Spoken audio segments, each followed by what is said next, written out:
Internet आणि फेसबुकमुळे जग जरी जवळ आलं असलं तरी मूळ नाती मात्र दुरावत चालली आहेत. त्यामुळे नातवंडांना गोष्टी सांगणारे आजोबा सुद्धा आता फक्त गोष्टीतच राहिलेत, नाही का? तर परदेशातून आपल्या गावी एक तरुणी आली आणि बघूया तिचे आजोबा तिला काय सांगतायत. जोरदार गाण्यांनी स्वागत करूया कुशल पद्रिके आणि हेमांगी कवी. Shamia mia, oh oh, waka waka, eh oh, Shamia mia, ah ah, it's time for Kokan. Shamia mia, eh oh, waka waka, eh oh, Shamia mia, ah ah, it's time for Kokan. Waka waka, eh oh, waka waka, eh. ये वाका वाका नुसती करत काय रावलीस? वाका वाका. शाबास.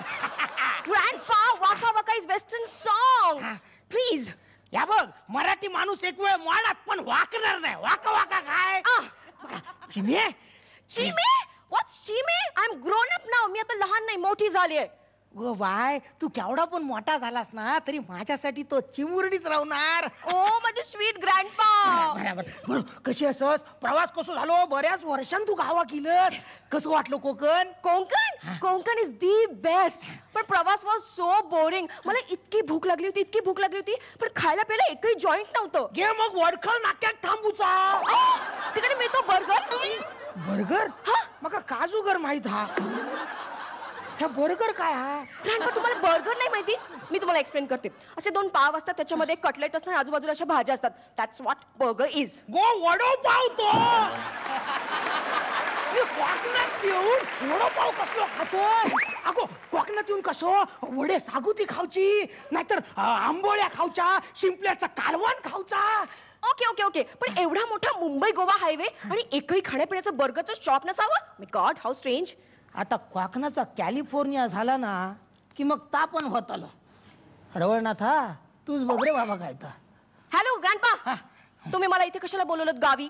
हा ते वाय, आता तुझा शिक्षण पुरा झालेला तर तुझा लग्नाचा बघू कोया. लगीन? No no no no no no, लगीन बिगीन काय नाही. आधी मला करिअर करायचंय. मग लगीन काय म्हातार झाल्यावर करतलीस? अगं आज संध्याकाळी परबांचो झील येतो लो. कशाला? तुका बघू. मला काय झालं? I am all right. अगं लग्नासाठी. लग्नासाठी? No no no no no. अगो 15 माडाचं झाड हा, 5 आंब्याची झाडं हा त्याच्याकडं, 4 म्हशी होत नी 1 गाडी हा स्वतःची. गाडी? 6 सीटर. 6 सीटर एवढी मोठी गाडी आहे? माय गॉड. वडापावची गाडी आहे? नो. सगळा शिक्षण फुकट गेलाय तुझा. अगं वडाप म्हणजे डुक्कर रिक्षा. एक ट्रिप मारले ना तरी 800-150 रुपये कमवता. ठीक आहे तुम्ही एवढे इन्सिस्ट करताय, तुम्ही बघून घेईन टाइमपास म्हणून. टाइमपास म्हणून बघू काय? मोबाईल हा की काय? ग्रँडपा, मी माझं लग्न अगदी नॉर्मल वगैरे करणार नाही. मी माझ्या लग्नात पण मांडणार आहे. तू पण? हो. काय? मी माझ्या लग्नात नेमका पण मांडणार आहे. नाही, नेमका पण काय हा? ग्रँडपा, नेमका पण म्हणजे नेमबाजीचा पण. ते नाही का स्वयंवर वगैरे असतं तसं नेमका पण. नेमबाजीचं पण? Yes. मग परबांचो झीलच जिंकतला. काय नेम हा त्याचा? काय नेम आहे त्याचा? त्याचं नेम बाबी. बाबी ने बाबी परब? हा. अरे काय नेम हो त्याचा? असं वलटी उचलल्या नाही. एक मिनिट, व्हॉट्स वलटी? वलटी म्हणजे लाकडाचा तुकडो ग. तर अशी वलटी उचलल्या नाही, नारळात मारले ना की मग 4 आंबे पाडता. ग्रँडपा, नारळाच्या झाडावरून आंबे? हा फनी. त्याची काय गंमत असा, नारळाच्या माडामध्ये ना आंब्याचं पाड असं गुंतलेला हा. असं वलटी उचलून नारळात मारली ना की ती उलटी होऊन आंब्याच्या झाडाक लागतली नि आंबे पडतले. नि वलटी उचलून आंब्याक मारलीस ना तर मग ती उलटी होऊन हातात येतली. आणि मग शहाळी? जरा दम धरायचा.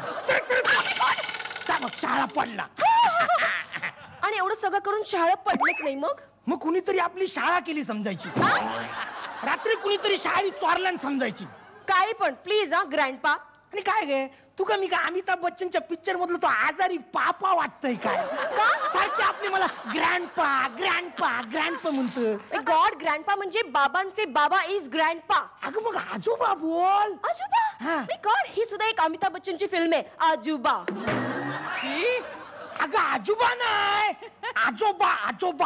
आजोबा? किती डल वाटतं ते आणि किती जुनाट आहे. हे बघा ग्रँडपा, आपण जुनं टाकून आहे ना नवीन स्वीकारलं पाहिजे. गो आजोबा पण जुना झाला, त्याला पण टाकून देणार? तसं नाही ग्रँडपा, पण तरी स्टील आजोबा. गो आईतलो आ नि बाबातलो बा जो जोडता ना तो आजोबा. वा, क्या बात. तुका काय कळतं म्हणा, तू आई नाही बोलत, बाबा नाही म्हणत. आई बाबा. ग्रँडपा नो नो नो, आई बाबापेक्षा मम्मी आणि डॅड किती छान वाटतं. एखादा जितो माणूस मेला ना की त्याला डेड म्हणतात ना. डेड माणसाला ज्या पेटीत ठेवतात ना त्याला मम्मी म्हणतात.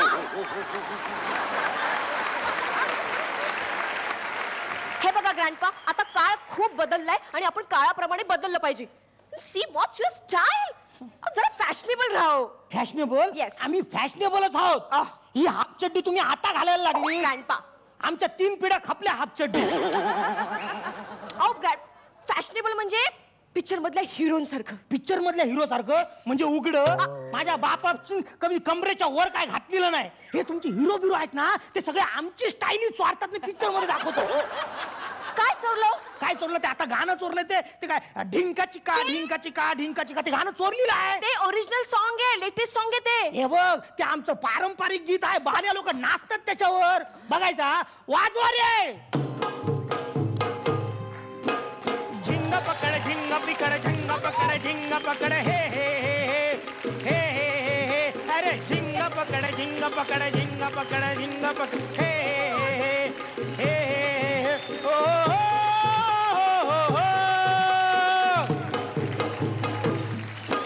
झिंग पकड झिंग पकड झिंग पकड झिंग पकड हे झिंग पकड झिंग पकड झिंग पकड झिंग. ग्रँडपा, ठीक आहे, तुम्ही एवढं सांगताच आहे ना, पण माझा पार्टनर हा हिरो सारखाच असला पाहिजे. अगं पार्टनर किती आहे? मी तुका फुल नर देतोय ना. आणि तो पण हिरो. हा हिरो. हिरो? मग? परबांचा बाबी हिरो आहे? मग? कुठल्या प्रोडक्शन हाऊस मध्ये काम करतो? महाडे पाटगावकरांच्या दशावतारी कंपनीत हा. काय? अगं दशावतारातला शंकरसूर राहतो. असं शंकासुराचं सूर लावल्यान ना त्यानं की भैरे पण ऐकत राहतात आणि आंधळे पण बघत राहतात. माय गॉड, एवढा ग्रेट आहे. हं. ठीक आहे ठीक आहे, पण मी एक गोष्ट क्लिअर करते हा. मी लिव्ह इन रिलेशनशिप मध्ये राहणार. ये बाय, तू आधी लगीन कर, मग तू लिव्ह इन रिलेशनशिप मध्ये राहा, नाहीतर ओनरशिप मध्ये राहा. तू काही पण राहू ग. मी काय म्हणते, तू कोकणातच राह. Grandpa hold on. तुम्हाला तुम्हाला लिव्ह इन रिलेशनशिप नाही माहिती? मी तुम्हाला सांगते. हे बघा, आम्ही एकत्र राहणार पण लग्न नाही करणार. आणि फॉरेन मध्ये हे सगळं नॉर्मल आहे. ह्यालाच म्हणतात लिव्ह इन रिलेशनशिप. म्हणजे ठेवलेली बाई. तसं नाही ग्रँडपा. तसं नाही मग कसा? अहो याला सर मॉड होणं असं म्हणतात ना. ह्या बघ, त्या ग्वारांच्या संस्कृतीचं अनुकरण करणं म्हणजे मॉडपणा म्हणत असशील ना तर का काय जमणार नाही, सांगून ठेवतोय. अगं आपल्या देशासाठी कितीतरी मोठमोठ्या लोकांनी जीव दिली. त्यांच्या पुण्यतिथ्या तुमका लक्षात नाहीत, त्यांचे जन्मदिवस तुमका लक्षात नाहीत. पण हे ग्वारांचे फ्रेंडशिप डे, हे काय ते व्हॅलेंटाईन डे का तुमका बराबर लक्षात राहतं. अगं त्या ग्वारांनी लुटायचा म्हणलं ना तर आपल्याकडचा सगळा सोना लुटून नेला नाही, पण सोन्यासारख्या संस्कृतीतलं सोनं पण नेऊ शकले नाही. आणि तू कसा हे निर्मितीदाई, ही पोरा आता आपल्या हातात रवली नाही. रवलनाथा, तूच बघ आता.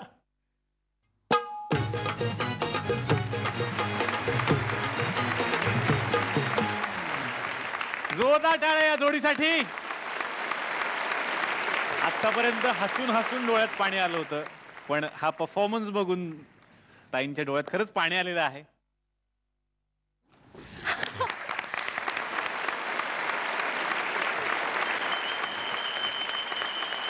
वा, हो हो.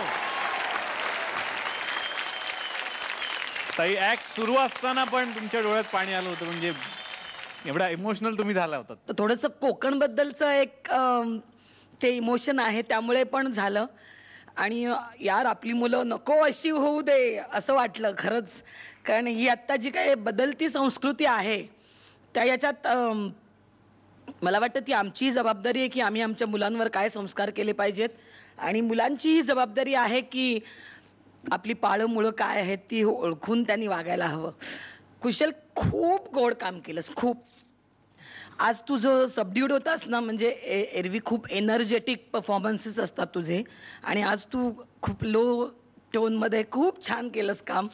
आणि हेमांगी तर ना कालपर्यंत आम्ही जी रिहर्सल करत होतो त्याच्यात आम्ही त्याच पद्धतीने एनर्जी लेवलने काम करत होतो. म्हणजे तो म्हातारा पण तसाच जरा एनर्जेटिक. पण मग राकेश दादांनी पाहिलं आणि ते म्हणाले की नाही नाही तू आता ना वेगळा कर, पूर्ण टोन बदल पूर्ण ह्या म्हाताऱ्याचा. आणि त्यांचं खूप कॅरेक्टर पकडण्यासाठी खूप मदत नाही झाली. राकेश, खरंच तुझं खूप कौतुक. कारण हा एक वेगळ्या पद्धतीचा ऍक्ट होता. म्हणजे त्यातून कॉमेडी तर होती पण ती ब्लॅक ह्युमर होता हा सगळा. आणि तो खूप छान पद्धतीने मांडलात तुम्ही. हेमांगी, गोड दिसतीयस आणि अप्रतिम काम केलंस तू आज. तुझ्यासाठी हेमांगी खास. वा. आणि या तुम्ही दोघे या.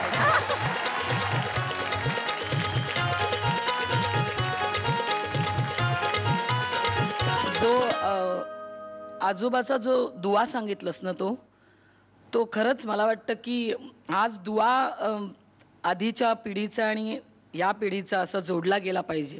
प्लीज सगळ्या आत्ताच्या पिढीला माझी विनंती आहे की ग्रँडपा वगैरे न म्हणता आजोबाच म्हणत जा. ते जास्ती छान वाटतं, आम्हाला जास्ती छान वाटतं ते.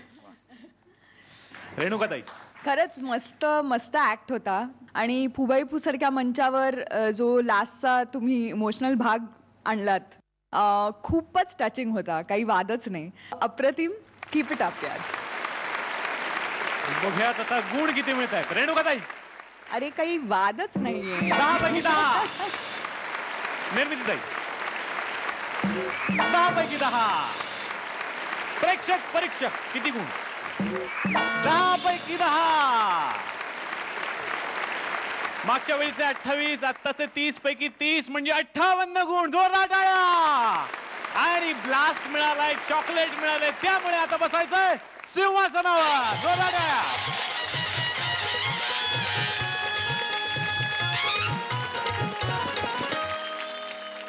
इकडे तर आनंदी आनंद आहे आणि या आनंदात आणखीन एक आनंदाची बातमी मी सगळ्या कलाकारांच्यासाठी सांगणार आहे. कारण फुबाईफूच्या या पर्वातल्या महाविजेत्या जोडीला SK टूर यांच्यातर्फे मिळणार आहे बँकॉक आणि पटाया टूरची संधी.